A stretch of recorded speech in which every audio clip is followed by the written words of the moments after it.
My name is Dr. Teresa Larson, and I am the founder of Movement RX, and I'm a Marine Corps veteran. I assist leaders and business owners grappling with client loss, employee retention challenges, and business scalability issues that stem from the leaders' own mental and physical well-being blind spots. I do this through teaching business owners and leaders how to create a competitive advantage by dialing in their own well-being across 5 key health categories that impact how they show up for themselves, their people, and their families. The personal results are leaders that are able to thrive in their roles at home and at work. The business results are a stronger and more vibrant company culture, a business without hidden friction slowing it down, and most importantly, happier, empowered, and more engaged human beings. For the past 10 years, my team and I have worked with hundreds of business owners and leaders who in their first year of working with us have achieved breakthroughs like increasing revenue by 20% or solving the great resignation within their organization.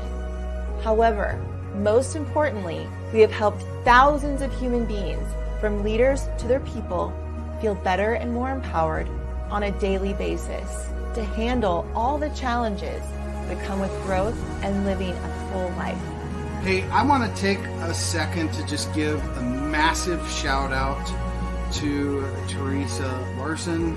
I had the rare opportunity to actually spend some time with Teresa at one of her events that she was putting on.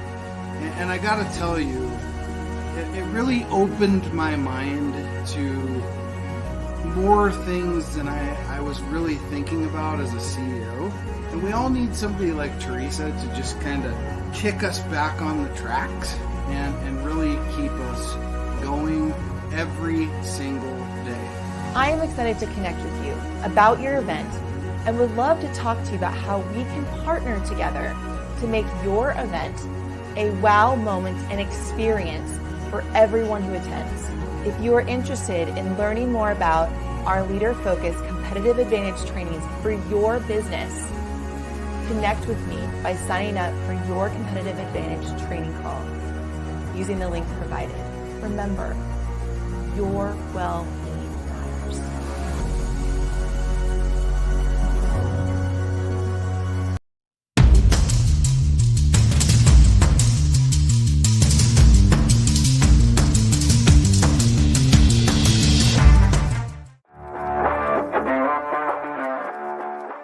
Welcome to Homefront Sit Rep. I hope you're in for a great show today, because I'm just a veteran talking about what's on my mind and maybe yours.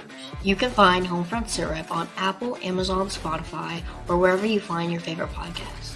You can also check out Homefront Sit Rep's YouTube channel. Buckle up, the show is starting.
Welcome, everybody, to a Sunday edition of Homefront Sit Rep. How is everybody? Mr. Phenomenal, how are you, sir? Man, I'm lovely, bro. Appreciate you inviting me on again. This is awesome. Hey, I'm pumped. I'm excited. Dude, I'm excited as well. Mr. JR, how are you? I'm excellent. Glad to be here. Awesome. I love it. So, Al, thank you for coming on, and I'm excited to have you on here because we got a great show lined up for tonight. We got Miss Tab Bartley. She's a Marine Corps veteran. She's also a host of the Oath We Took podcast, and she's a public affairs specialist. So I'm excited. Let's bring her onto the stage here. Welcome to the stage, Miss Bartley. How are you? Thank you. I'm good. How are you guys? Awesome. We are phenomenal, as Mr. Yeah, phenomenal. Phenomenal. Just phenomenal. Man, I'm excited to have you on. So let's do this. Let's tell our listeners who you are and a little bit of your background. Yep. So I am Tab Bartley. I served 8 years in the United States Marine Corps. I was a marketing and public affairs specialist. My first duty station was Marine Corps base Quantico. I actually worked for the last newspaper of the Marine Corps there and helped stand up the first social media for the base. And then I went on recruiting duty as a marketing and public affairs Marine in Columbia, South Carolina. Managed pieces of South Carolina, North Carolina, and Georgia. And then I ended up getting injured after going on a hike with the Rucking Raiders after having a child, and then left the Marine Corps. And now I work for the Department of Agriculture doing public affairs. Nice. So you're involved with the Marine Corps League. You do a lot of advocating for veterans out there, not just Marines, but all veterans in general. So can you go into detail what you kind of do with the Marine Corps League and stuff like that? Yep. So I am a public affairs officer for the Jack Moss Marine Corps League detachment in Fredericksburg, Virginia. When I initially got out of the Marine Corps, it was hard for me to find a place, and I wasn't expecting that. My gender all of a sudden mattered a whole lot more than it did in the Marine Corps, and I really was not expecting that. And so I moved back home and had to kind of create an organization for female veterans because I just didn't find a place there. Luckily, more time home, found more veterans, and then moving here to Virginia, the current commandant we have, when he found out I was moving to Virginia, he reached out to me right away and was like, "Hey, you need to come and, just hang out with us, hang out with a bunch of Marines." And went one meeting and never left. So I've been there ever since. It's been, I think, 2 years now. Nice. Now, a lot of female veterans will have said the same thing that you did, that you couldn't really find a place that made you feel comfortable. I had She Served Sheroes on, which is another female podcast, Army veteran. I had She's the Veteran on. I've had several female veterans on the last few episodes this month. A lot of female veteran love pretty much for the whole month of January, because there was a need for it out there, because Brooke Jackson from She's the Veteran, she said that the reason she named her organization the way she did is because her and her husband got out of the car, had a veteran license plate, and some stranger walked up to her husband and said, "Thank you for your service." And he looked at the person and he goes, "No, she's the veteran." So that happens quite a bit. And unfortunately, that's too prevalent in our society today that female veterans get overlooked. It's a constant assumption, too. Yeah, it is a constant assumption as well. So, and I think for me too, it was so hard because that wasn't my experience in the Marine Corps. My gender was most often like a positive thing, or at least it wasn't a negative. Right. I was always around Marines, some of my best friends, and going through the disabilities that I was going through on top of it, where I had multiple organ prolapses, which is a female, woman's issue. It just it had it all just back to back, where I just felt like a burden. I felt alone, and I wasn't expecting to feel that so intently when I got out. Yeah, a lot of veterans, when we get out of the military, if we don't go right into doing something, we lose that sense of purpose. And a lot of us fall down a rabbit hole, and sometimes we get out of that rabbit hole, sometimes we don't get out of that rabbit hole.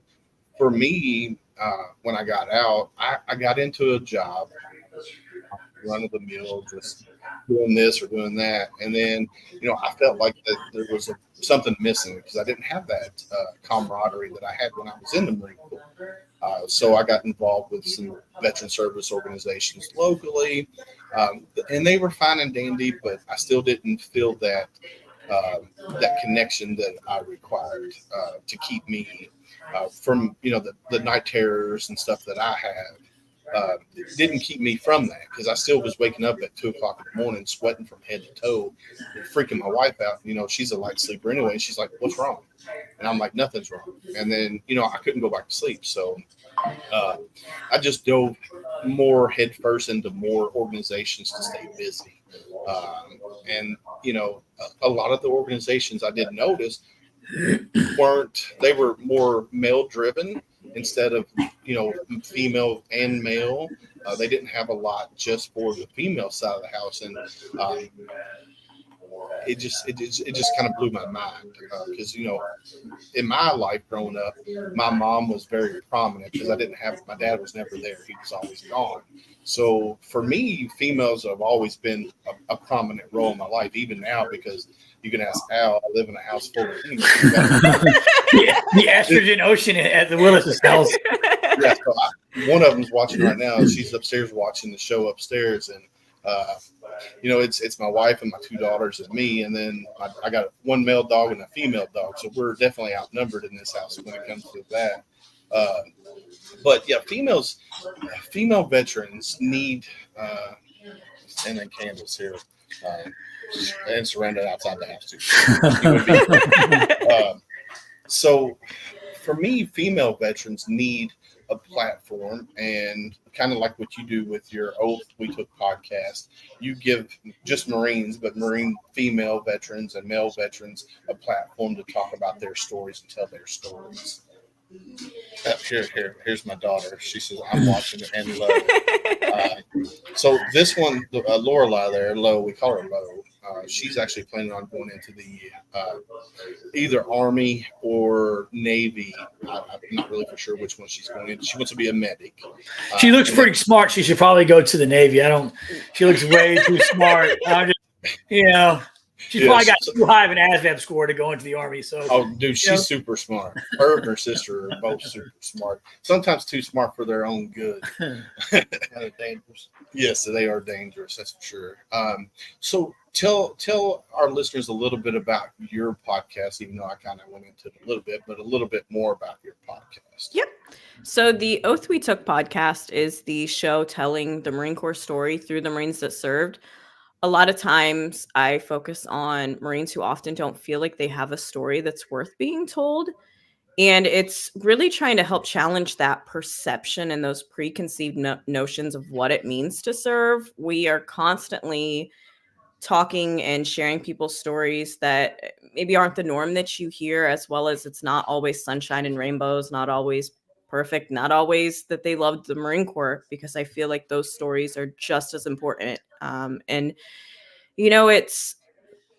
gotten to participate in a lot of events, and it's always cool, being in an event or seeing like you're the first female or this and that. But how many steps did it take before becoming the first to do something right, or then the after? Because just being the first doesn't mean that there was any real change or others. So it's an awesome podcast. I've been blessed that so many of the Marines on it so far, I've had a personal relationship with them. I probably cry too often on the podcast, never planned. But because of that, it's, Marines I spent time with and not expecting us to have the conversations that we were going to have. One, and I'll say it because I'm not sure this episode will ever air, but I had a Marine who, they shared with me something that they'd never shared with anybody before, how close they were to suicide. And they went on this adventure, and essentially at the end of it, they had planned to commit suicide. And the individual, it was a few days after I was getting ready to publish it, and they were like, "I'm not ready for my story to be out there." And I was just like, that's perfectly fine. No pressure. If you ever are, let me know. If not, thank you so much for trusting me enough to tell me your story. And so that's my goal with the podcast. I can't promise every story will be out there, but at the very least, at least another person will hear another Marine story. Demons are real. Yeah. The demons are real. And like you said, they're, something about doing a podcast and talking to people. Now, like my podcast and Triple Threat, we're live when we do our recordings, unless the person that, I'm talking to says, no, I don't want to go live, then we don't go. But I had Gunny Dreyer on, who was a MARSOC Marine. He was still in the military, but if you know anything about his story, he was one of the MARSOC 3, which they had that big battle with what happened in Iraq, where somebody wound up dying, and the chain of command was basically saying, hey, you're going to be charged with murder and all kinds of things. So he was like, hold off on letting my episode go live. So I held on to it for 2 months, 3 months before he gave me the okay to release it. And I'm like, if that's what you want me to do, that's what I'll do. And he's got a hell of a story. He just recently retired. They pretty much said, hey, you got to retire. So he got an honorable discharge, 24 years, I believe he served in the Marine Corps. And now he's a business owner. He's part owner of Crux Distillery. He's also part of the Brothers in Arms Foundation, I believe is what it's called.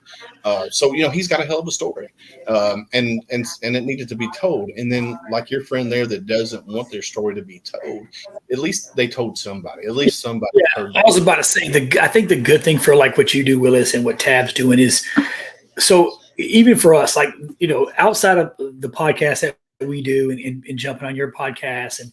It's therapeutic for us, right, to do the podcast, right? I get to come on and have some relationships and build relationships, right, and share our stories and just really have some camaraderie that we've missed from the time that we left the service, right?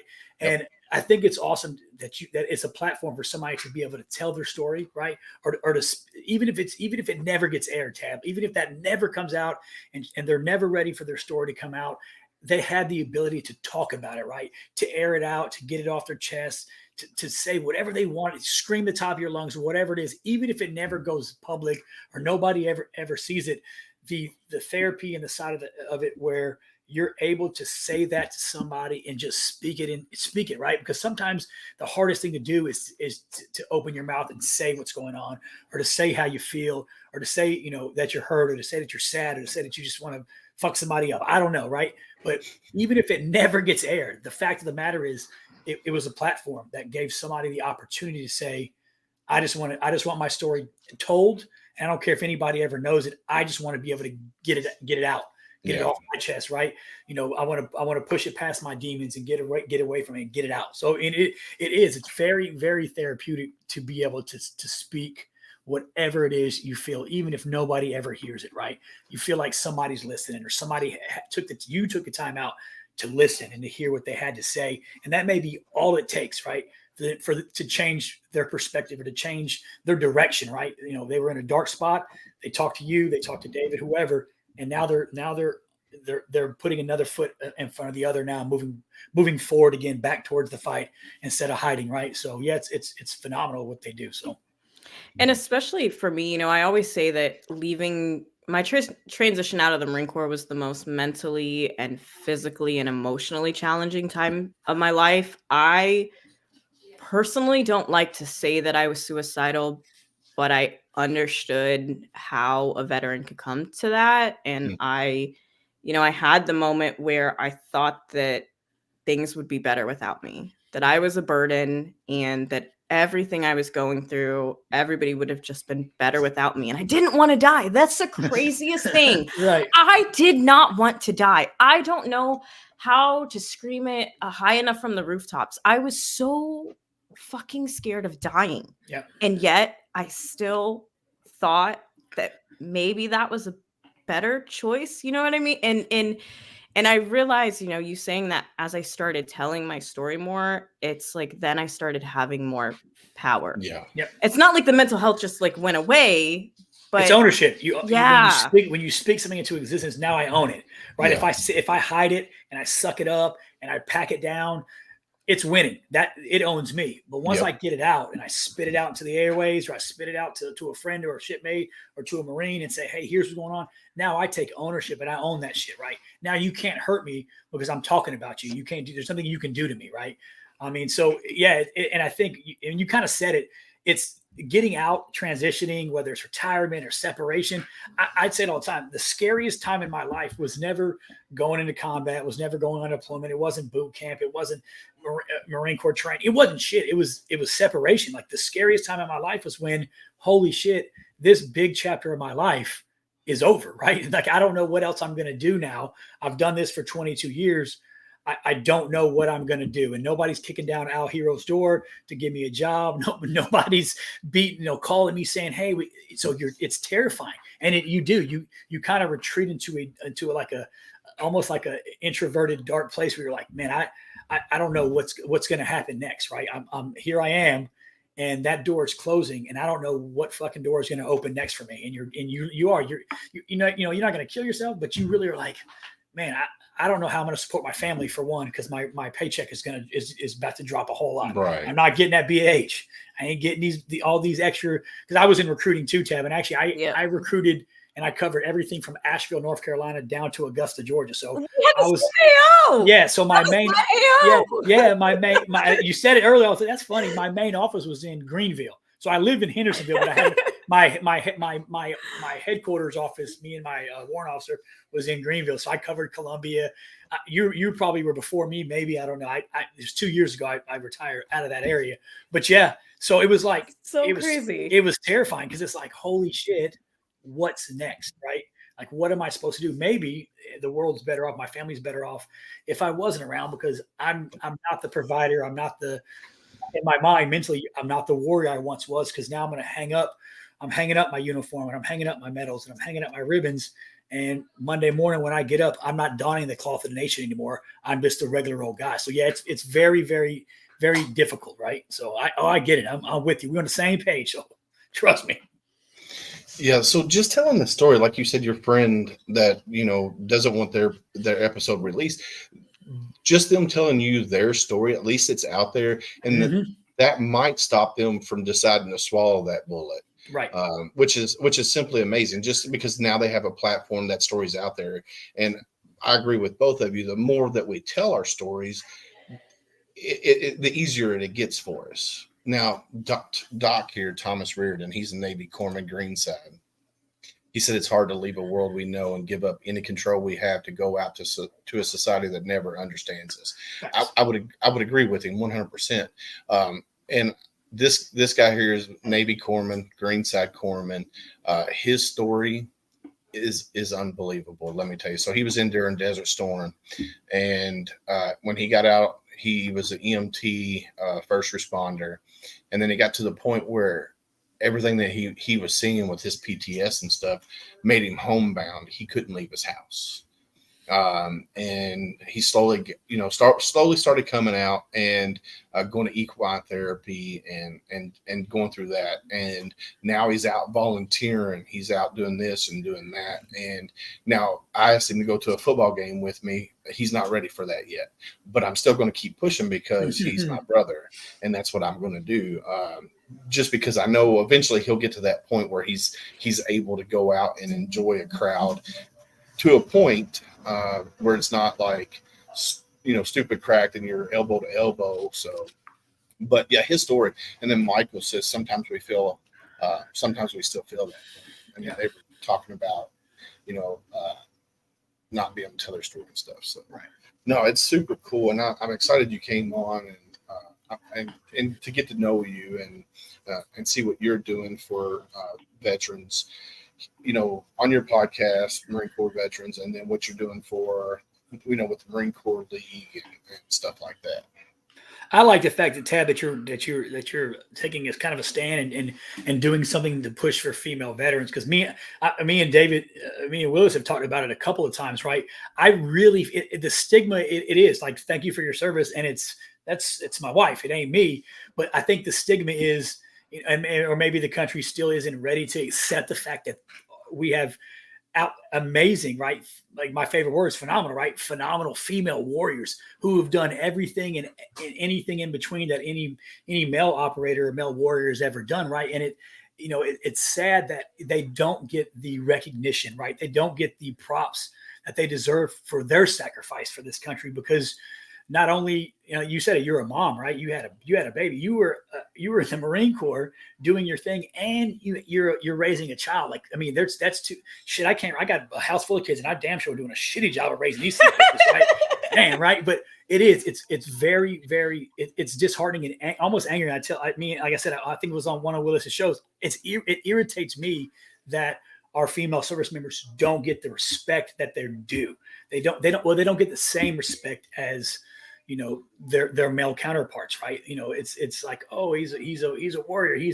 So is she. She's done just as much as I've done, right? And your story and your battles are way different than mine, right? Because we're males. We're trained from the time I was a little boy. My dad was like, "Suck it the fuck up. You're not supposed to cry. You're not supposed." Well, it's the same for you. You have to be a Marine, rifleman first. I don't give a fuck what your job is. You're a rifleman first. That's what the Marine Corps is. I don't give a shit if you're a PAO, if you're an IT, no offense, pick any POG position, POG MOS, and say, oh, you ain't shit. They're riflemen first, because when the shit hits the fan, I don't give a shit about how many pictures you're taking, Tab. I need you to grab your rifle and head on down range. And that's what y'all do.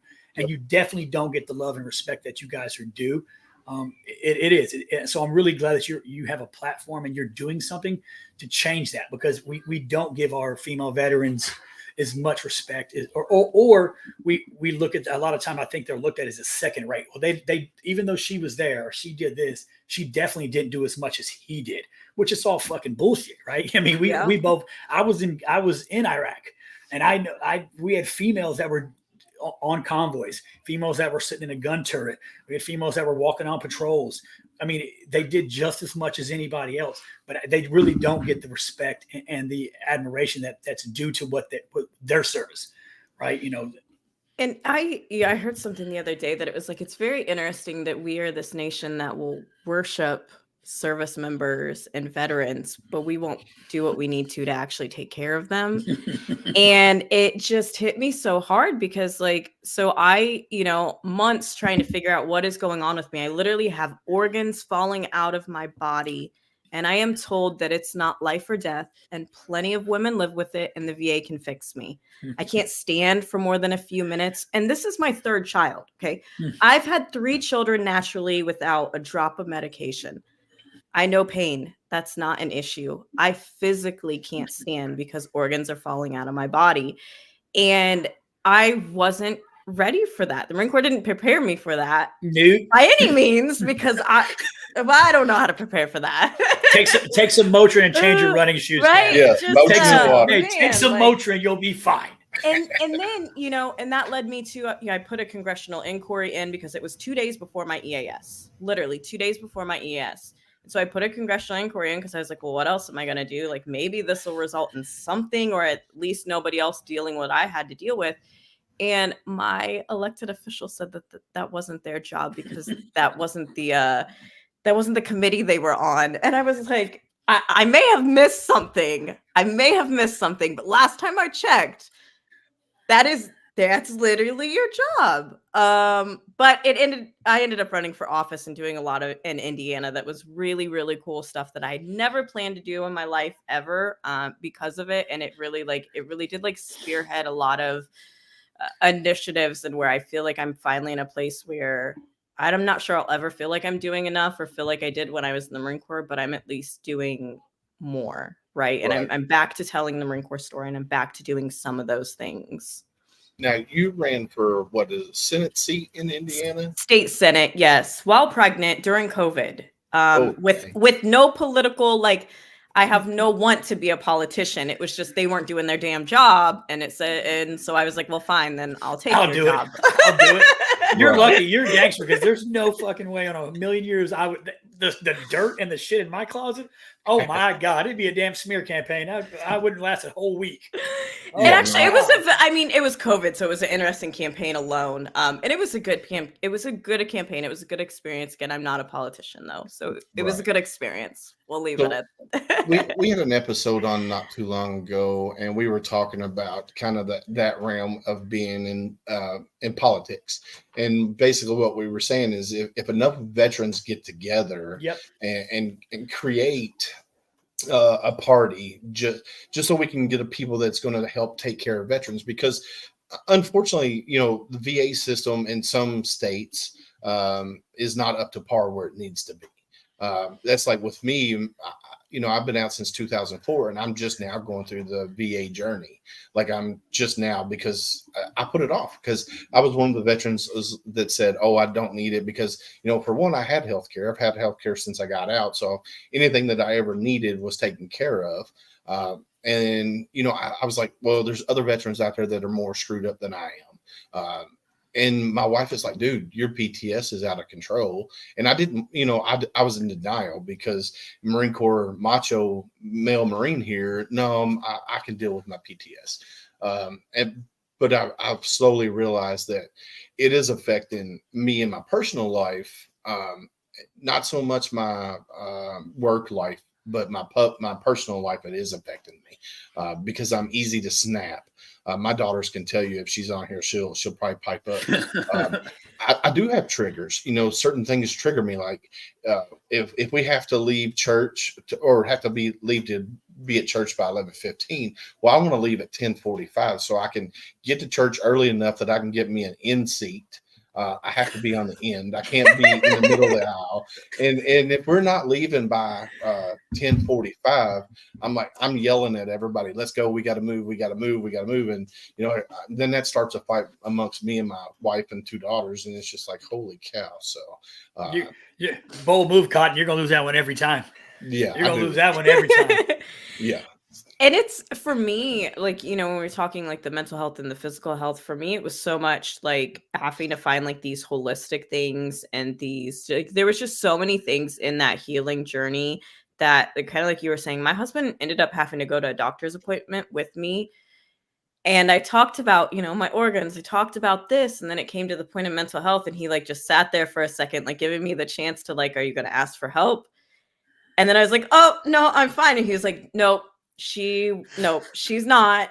Nope, we're not. And I then, I've had really good and really bad with the VA. It kind of seems to be either or, but I did go through cognitive therapy, and that was life changing for me, EMDR? especially at that time. Yeah. The EMDR. I did the EMDR Yeah. when I was inpatient.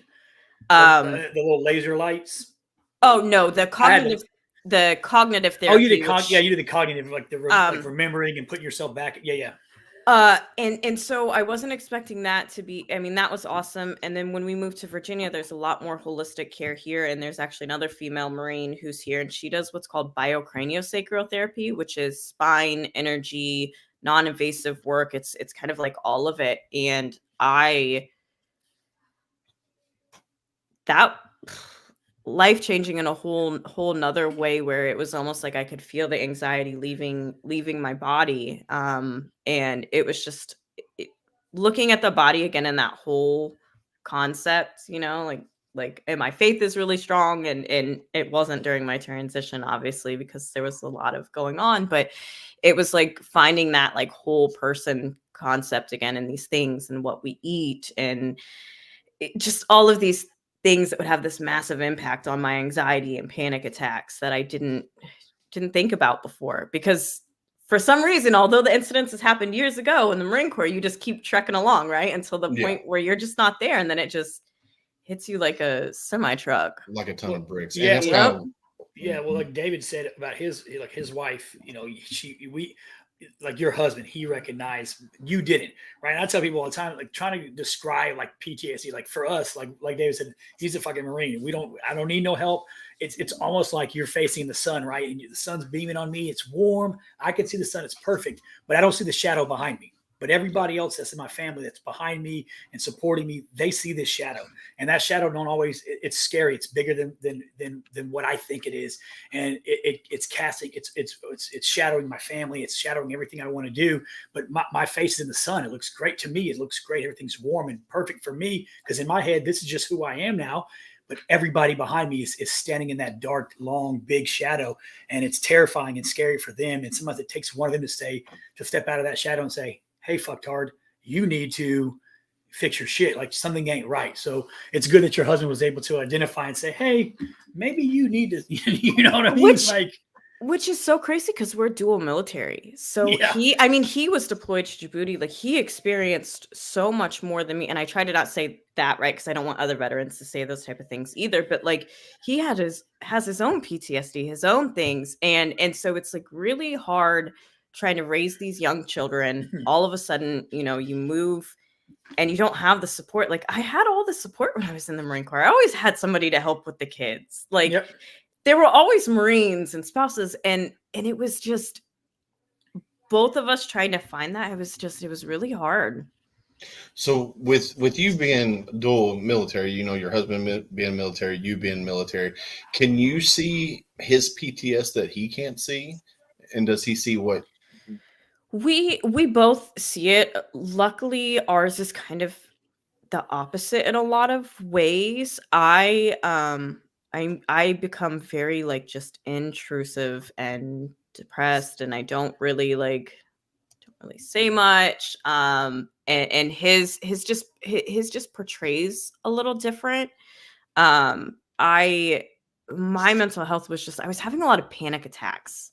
Like, in an amount where I also get complex migraines, which imitate strokes. So there was this time we didn't know if I was having seizures or if they were panic. Like there was just like, when there was all these questions on top of it, I think for me, that was a huge thing with my mental health, as where it was like, okay, once I was diagnosed with PTSD, it was like, okay, we have a starting point. Once I was diagnosed, like that's anxiety. Okay. That was a panic attack. And that was a complex migraine. It was like, okay, so we have starting points here. So for me, because my PTSD is so tied to dying, and that's such a big trigger, that all of these other things then triggered it, because it was always, I'm dying. It just like escalated of like, that's my heart stopping, Right. when it's like, no, your heart's just racing. But I had never experienced that before in my life. And so I was that person that could go up in front of a crowd and talk, right? And all of a sudden I couldn't do that. And so it was very like, again, it was a mind fuck. Yeah, Yeah, some crazy shit. Definitely, Yeah. definitely mind fuck. So Rich LaMonica, who hosts the Misfit Nation, Army veteran, got a great show down in Fort Campbell is where he is. Said he can't wait to connect with you and bring you on his show. So Oh yeah. that's not he's one. Remember I was telling you about the Tip of the Spear veteran podcast that we did, the roundtable. He's one of the hosts, as well as with Al and Triple Threat Vets, and so he will be reaching out to you and bringing you on his show. That's what we kind of do here with Homefront Sit Rep, is where we get people together and get that information out there. Like a lot of times I'll bring in veteran service organizations from around the country, or veterans as yourself as another podcast host, and let you tell your story so people know who you are. Like I went to your Oath We Took podcast page, and I invited over 1,000 people to like your page, just so people could get to know. And I did that same with Triple Threat. Yeah. Misfit Nation, just because I want to share that wealth with people out there. I got, my group of listeners are from, my niche of people, and then like Triple Threat got their niche of people, Misfit Nation. So as long as we can get your story out there and let you tell your story and what you're doing for Marine Corps veterans from around the country, and what you're doing with the Marine Corps League, and then what you're doing with the Department of Agriculture and stuff like that. I think that's simply amazing that I'm able to do that. And this is my therapy. Like Al said, this is my therapy. Yep. Me helping veterans helps ease my night tremors and my PTS, and being able to tell my story over and over again, which I don't really go into a whole lot of details. My wife will tell you that in the 20 years that we've been married, she's still finding out stuff now that I've never talked about, because I'm more open when it comes to the podcast. Whether I'm on Al and them's show or Rich's show, I'm more open to tell a little bit more and more about my military service. So, you know what though, David, I think that boils down, and you kind of mentioned it when you talk about like, Rich's podcast and Tabs and Deeds and all. It's crazy that it's a testament to us as veterans, right? Because we're not trying to outdo each other. We're not trying to compete for this. We're not competing for guests. We really are true to what we are. Like, we're a brotherhood and a sisterhood. And, we will pass guests along and we'll support each other. The civilian world, they have no fucking clue because they don't do that. Everybody's trying to outdo each other. Everybody's trying to one-up each other. Everybody's trying to be better than the next man. Everybody's hating on each other. But it's something about our service and what we've done. Like, we have the ability to come on and say, hey, check these people out and check these guys out and check her out.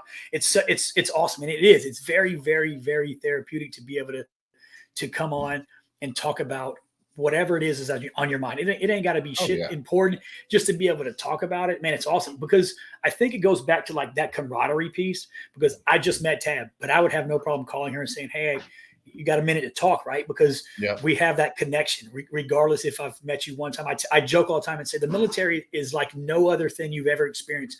You can meet somebody on a Monday, checked into a new command, you meet somebody on a Monday, and on fucking Saturday, people think y'all have known each other your whole lives. Your best friends, they're at your house hanging out with your kids, barbecuing. Like, it's you don't do that in the civilian world. I work for a civilian company, and you don't hang out with your coworkers like that. You don't talk to them like that.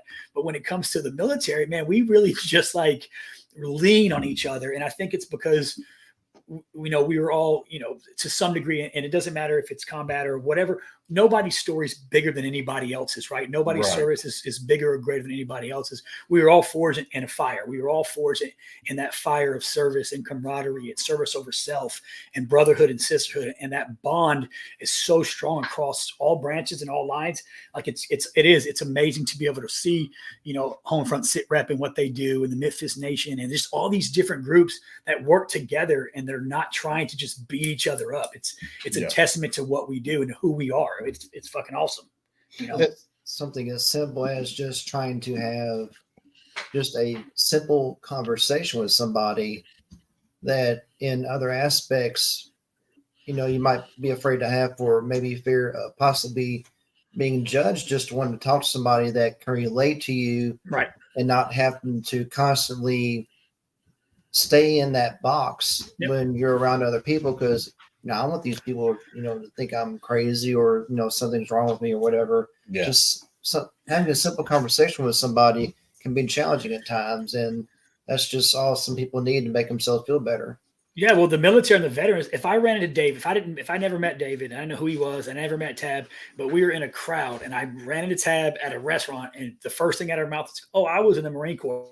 Instantly, we're connected. Instantly, for the rest of the night, I'm in a crowd of people I don't know. I'm not comfortable in this situation. Instantly, Taz, my new best friend, and I'm going to hang out with her, or hang out with David, or hang out with Ty, or hang out with Rich all night long. Like, we're now best friends. Like, we're exchanging numbers. We're planning barbecues. Like, for the rest of that night, I'm attached to Tab's hip and vice versa, because there's a link automatically. That changes. There's a link automatically, no matter what branch it is. Now she's my new best friend. And I'm going to, I've got her back. She's got my back. If shit pops off in this crowd, me and her about to fucking lay waste to everybody here. Right. It's automatic. It's unspoken. It's just, it's automatic, period. That's just how it is. And the thing is, we don't have to all agree on every little thing that's the same, because I think that's the thing too. It's like, that was like, for me, the beauty of the Marine Corps was meeting all of these people from all these different places who did have different views, were able to see life different way. Like, my husband, I am from a cornfield in the Midwest of Indiana. My husband is from Bronx, New York. Oh, dang. We are completely get a new one. Never get a new one. Never. But it's this beauty of like so different lives, but then there's things that you have in common, there's things that you don't, and yet you can still coexist. You can still like have love and these things. And I think for me, that was something that was a little hard to finding a veteran organization initially, because it's like, we don't all have to feel the same about anything. We just have to respect each other enough. We still need to be that like safe haven for each other, right? That's how it should be, that every veteran feels welcome to come here or to come there. But we have each other's backs, right? Yeah. Like that's like, Yeah. you know, that was for me, that was my experience in the Marine Corps. Yeah. So it's, you know, that instant connection. Like I can be out, like Al said, in a public setting and see another veteran. And a lot of times I can tell who's the veteran because they're kind of like me. They're always looking around, got a head on the swivel. So you can always tell who the veteran is. And my wife and kids get so mad at me because I'll be like, oh, there's a veteran. There's a veteran. And they're like, well, how do you know? I said, just watch them. You could tell. Just watch them. And then like Michael here, nobody other than another veteran will understand the brotherhood. I would agree with you 100%. You can tell a civilian, like, oh, all right, so I met Al and him a while back. I don't know when, but we automatically had that connection from the get-go, from day one. And same thing with Rich. When I reached out to Rich and we started talking, it just we built that bond, and it's only got better over time that we've been doing the things that we do together. And what did Rich say here? The boogie down. I am from Jersey City, from the top of the mountain west. I love it. But yeah, so we build that instantly. We build that bond, that friendship. Like Al said, we're, you know, if I met him in a bar and he told me that he was a veteran, I would be, you know, like glue. It just happens, and a lot of civilians don't understand that. My wife gets, like I said, so upset because I will gravitate to that veteran all the whole time. Yeah. And it's just I don't know. Well, if your wife's like my wife, she's a people person, but she's not going to be your friend right off the jump. It's going to take a little bit of getting to know you, a little conversation. Like I went to a Masonic lodge. Like I went to the Masonic lodge here in I live in Pensacola, like the Pensacola, Milton, Florida area. So I went to a Masonic lodge. I met a guy, like we're on the porch talking, and he's prior Marine. 3 days later, he's at my house. We're drinking whiskey. We're hanging out. Like he's brought his kids over, and it's most people are like, "That's weird." Like, who's coming over? I'm like, "Oh, Brandon." She's like, "Who's that?" I was like, "I met him like the other night. He's a Marine." Like we literally sat around for like 6 hours, just telling sea stories and war stories and bullshitting, and it was just the greatest time ever. But you just don't see that in other, you know, organizations or other people. Like we are a different breed. We're cut from a different cloth.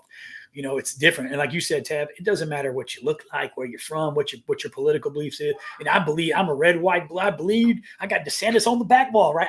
But I don't give a shit what your political beliefs are. You're my sister. Like we're that is not going to define who we are or stop what we do, right? Because when you put on that uniform and you go into work every day and you show up for muster and you show up for duty, you don't give a fuck what color the person is. Like me and you are in the same shitty situation. We're both sitting on a CAX or a field exercise in this shitty ass foxhole, sweating our asses off, right? We're in the same we're in the same fire, and we're best friends. We don't give a fuck about none of the other shit.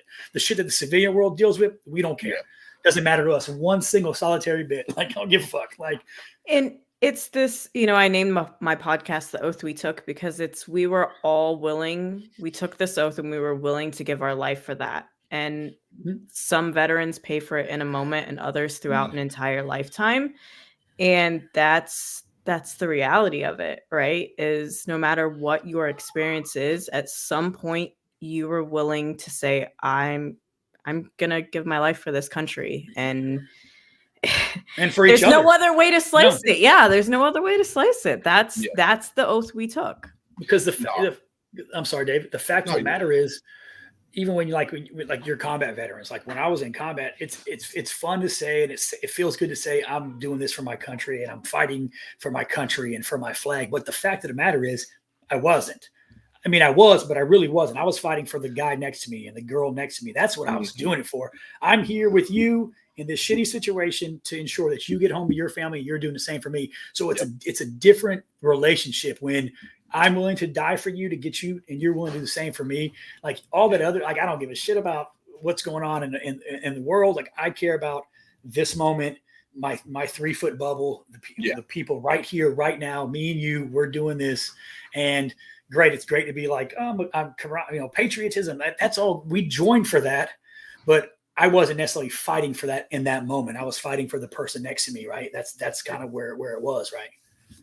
So Lisa Cook here says a firefighter medic will understand as well as they know how to size up the situation and keep your head on the swivel.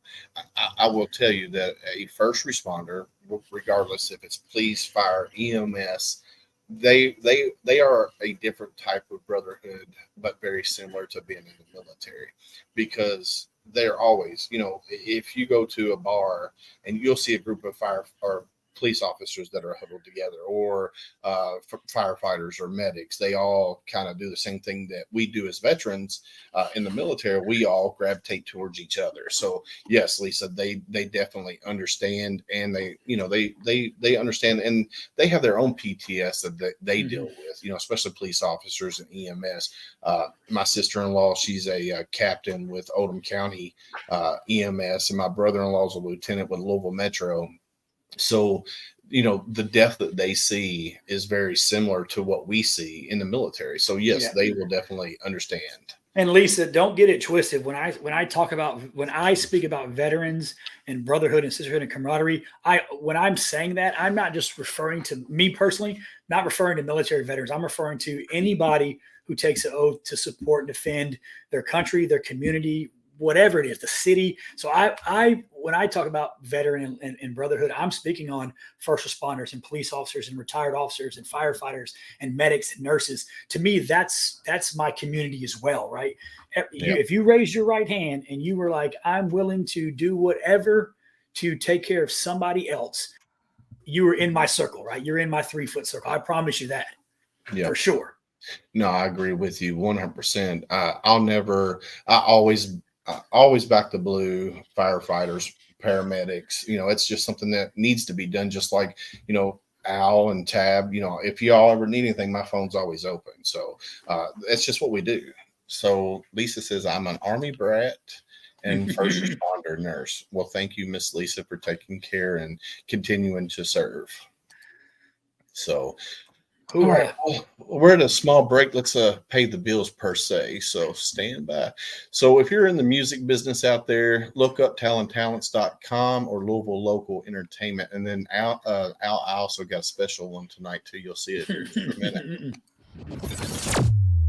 Owner of Talon Talents here, and I just want to say that we are ecstatic to be a major sponsor of Homefront SitRep, a community that is ran by veterans and made for veterans. So thank you for tuning in.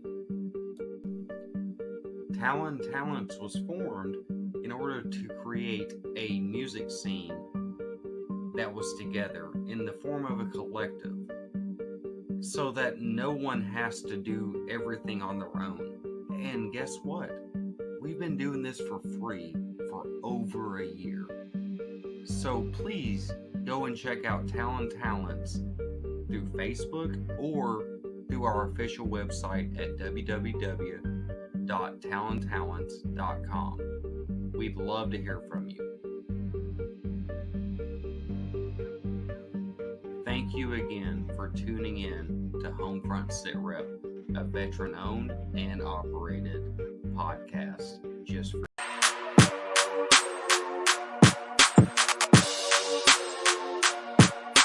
My name's Rick Ames. I own Louisville Local Entertainment, a company for music shows, promotions, and bookings in the Louisville music scene. As a veteran, it's my honor to support and sponsor local veteran-owned businesses such as Homefront SitRep, made by veterans for veterans. So if you're in the music business and need some help booking or promoting a show for free, look me up, Louisville Local Entertainment. And thanks for tuning in to Homefront SitRep.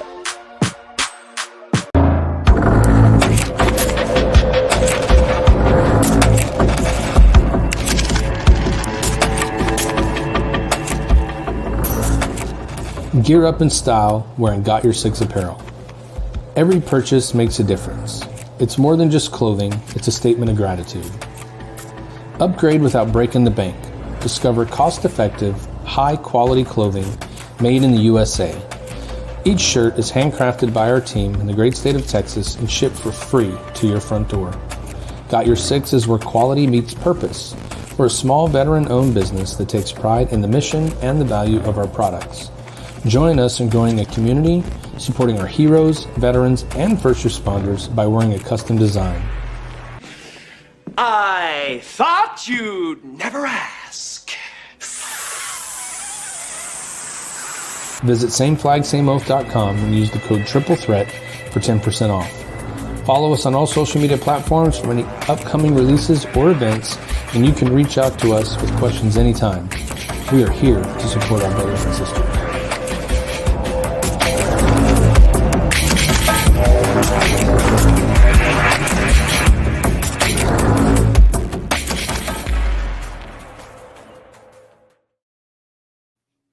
All right, we're back. You like that one? Yeah, it's a good one. That's the new one. Yeah, I love it. It's awesome. Oh, Matt. You see that, Al? Oh, okay. Well, back the skunk comment. You know what, Rich? It hurts. It hurts, bro. Because I earned this shit. Every bit of this is earned.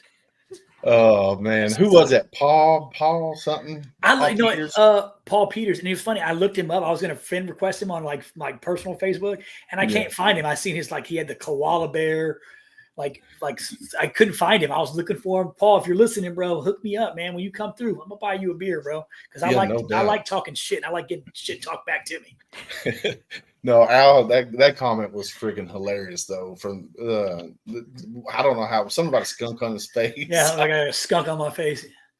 He's mad because he can't even grow a mustache. I know what's going on, Paul. You're right. You're a hater, bro. Oh man, but no, yeah. So if you're out there and you're looking in the music business, look up talenttalents.com, or if you're in the Louisville local area, look up Louisville Local Entertainment. And then also, if you're a veteran, first responder, go to sameflagsameoath.com and get you some shirts, because what they're doing out there with Got Your Six and Same Flag is awesome. So speaking of that, hopefully Monday I will have my my box here from Got Your Six. I can't wait.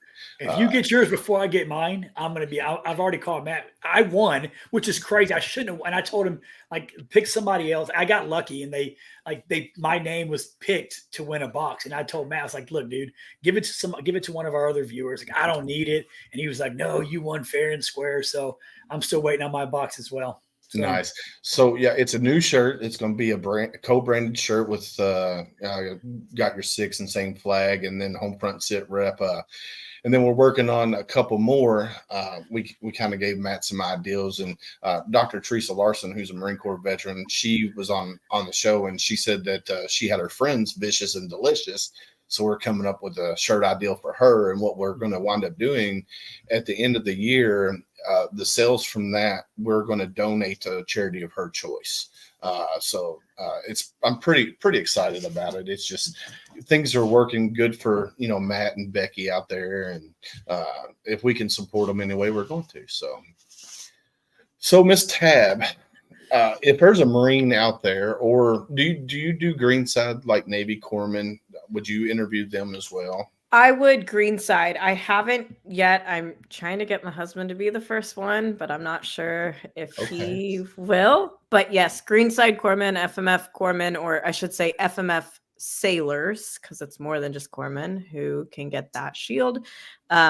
Yes, they can come on the Oath We Took podcast. My goal is to have at least one this season. Minimum. And if you don't bring on a couple of docs, really, I know. Who gets rid of all the Marine Corps syphilis that y'all get? I'm not gonna lie. Somebody I had planned those guys, planned on the first season, and then it was just like, all right, it just went. How many Marines would be out there with a clap right now for some corpsman like your husband? Thank you for what you do. Thank you for that penicillin and those antibiotics and that Motrin.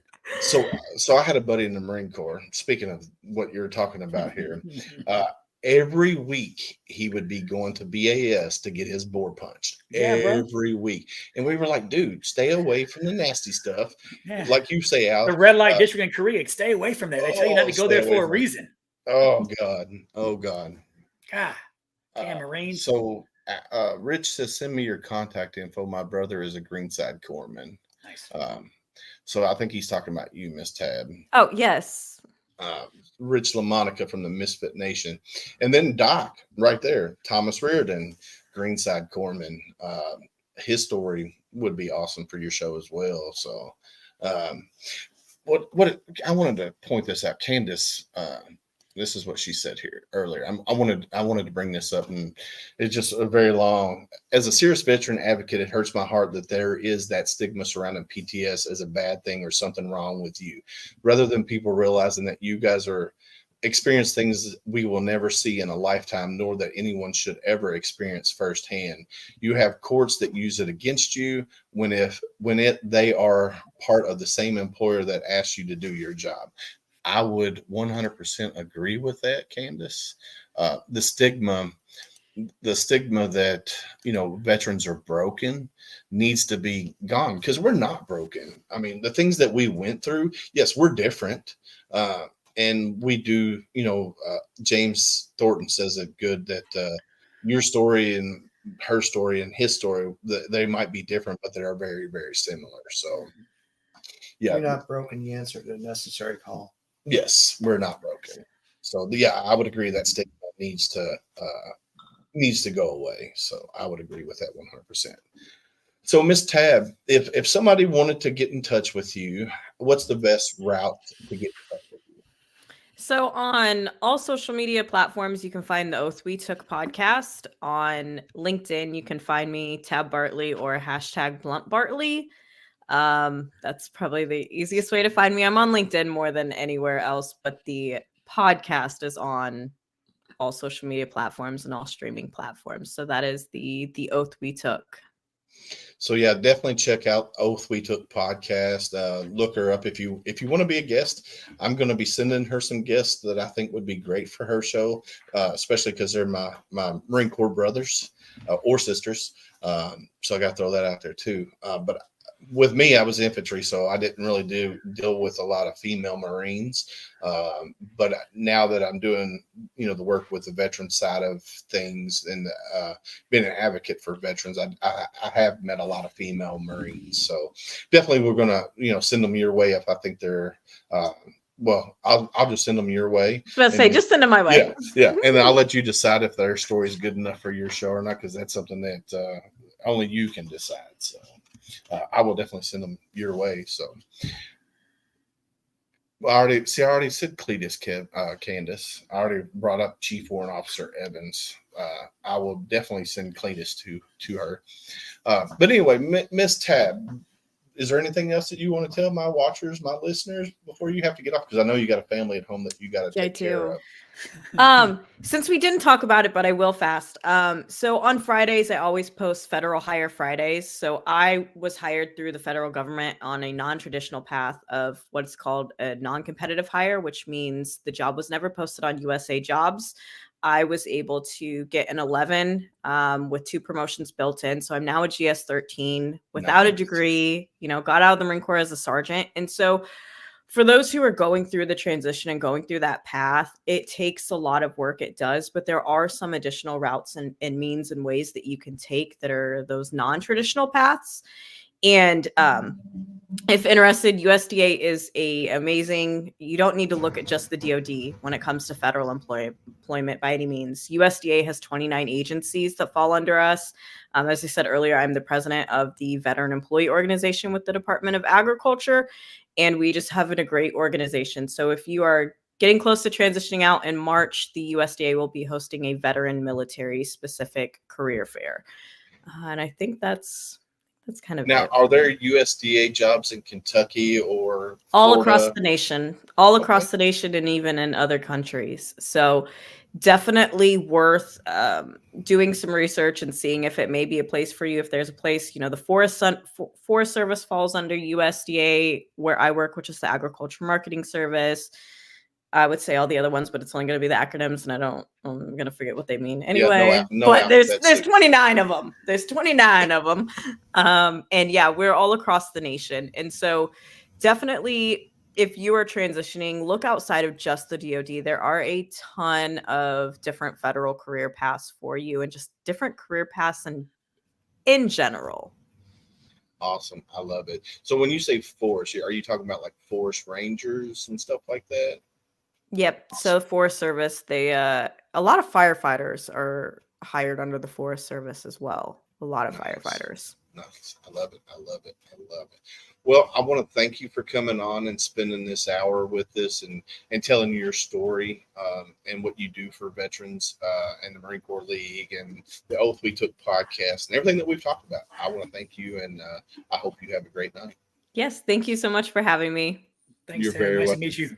We Nice will to meet talk you. to you later. Dude, how cool was that, Al? Yeah, she's awesome, bro. Yeah, she is amazing. And I will definitely going to be getting with her so I can go on her podcast and be a guest for her. So That'd be awesome, bro. I think it'd be super cool. And then I want to bring her on as one of the co-hosts for Tip of the Spear. Yeah, have her and come bring on her one time, into yeah. that fold. Hell yeah. I think that'd be super cool.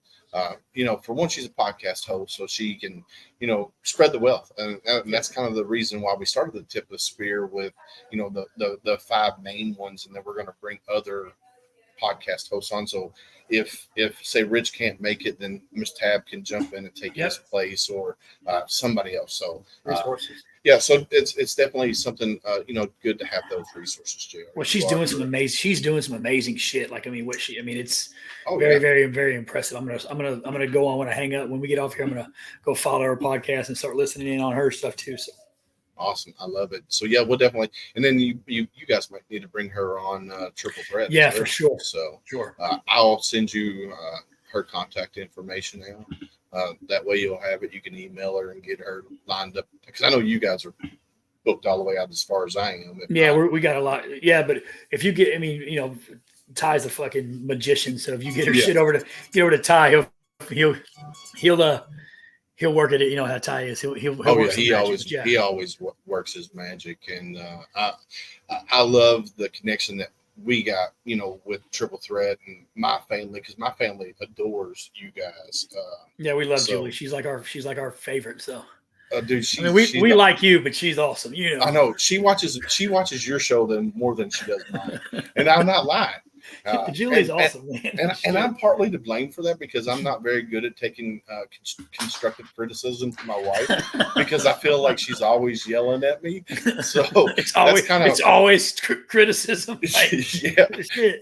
So when she watched the first, or listened to the first few episodes, because before we started doing the video, we did audio, and she's like, "Well, you do this or you do that," and I'm like, "Really?" So and that just turned her off. So. But anywho, I'm trying to get, which we need to bring Julie. We're trying, me and Ty and all of us. I think might have been Matt and somebody had an idea. We want to do one of our episodes. We want our wives to come on and do the episode. Like everybody's wives come on and like cool. Have them host the show and talk about the shit from their perspective, right? Because we say what and have them us just kind of do the background, but let them do the show. We had to bring Julie on as the wife guest. That'd be freaking awesome, dude. That would be cool as fuck. Yeah. She would do it in a heartbeat. Yeah, it'd be awesome. So I'm planning on doing a military child episode. That's badass. So like my kids, I wasn't in the military when my kids, when I had my kids, but they deal with that the way you do now. So I want that perspective, but I also want the perspective of kids that, their dad did serve or their mom did serve. That way there's, different aspects of things. And like Brad episode. And Lorelai just right here, she said, Dad wants to do one of those with us kids. Yeah, it'd be awesome. So yeah, all my kids were in during pretty much my whole service, except for my daughter. She was in when I was in, like, she's been but they've been a part of like the deployment side of my career. Like she was on the back end when I was in recruiting. So it's pretty cool when you get like the wives or the kids' perspective. Yeah, that'd be pretty neat. Well, hell yeah. I love it. Well, Al, I know you got things to do. Football. I love you, brother. I appreciate you coming. I love you too, man. You have a good one. And I'll talk to you later, man. Hoorah. Man, JR, thank you for coming, hanging out with me for this hour. I know you needed to get out of your house because there's a lot of estrogen there. But thank you for coming on. I hopefully you enjoyed your time here. I did. Hopefully it went fast. It did. It does go by fast. So I definitely want to thank you. My daughter, Lorelai Lowe, as I call her. Peace out, Mike. Be careful. Thank you for joining in and watching like usual, brother. And if you need me, Mike, you know how to get in touch with me, brother. But yeah, we had a great show. Tab Bartley. I'm going to put her information back up here. Hold on. Let's do this. Reach out to Miss Tab Bartley. You can go on YouTube, Facebook, any platform. Oath We Took podcasts. There's a little bit of her bio there. She's born in Indiana, in Lafayette, Indiana.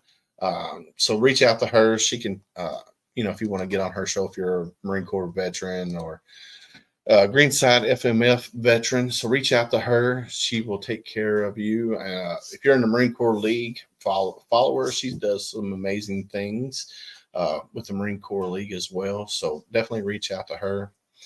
So like I say, always, first, let me preface this. If you talk to a veteran, if JR comes up to me and says, hey, how you doing? I'm going to look at him and I'm going to say, I'm fine. Mm-hmm.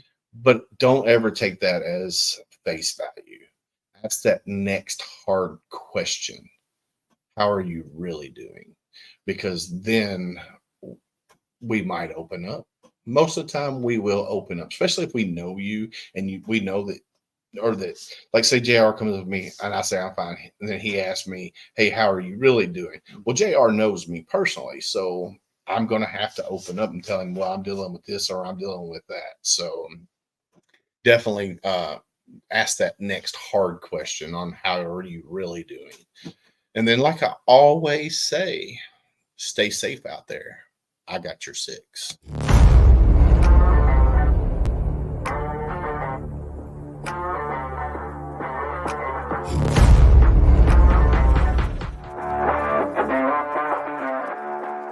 Thanks for listening. Hope you enjoyed this show. Suggestions and comments are always welcome. Cannot wait to have another great show with y'all. Don't forget you can find Homefront SitRep on Apple, Amazon, Spotify, or wherever you get your favorite podcasts. Stay safe out there. I got your 6.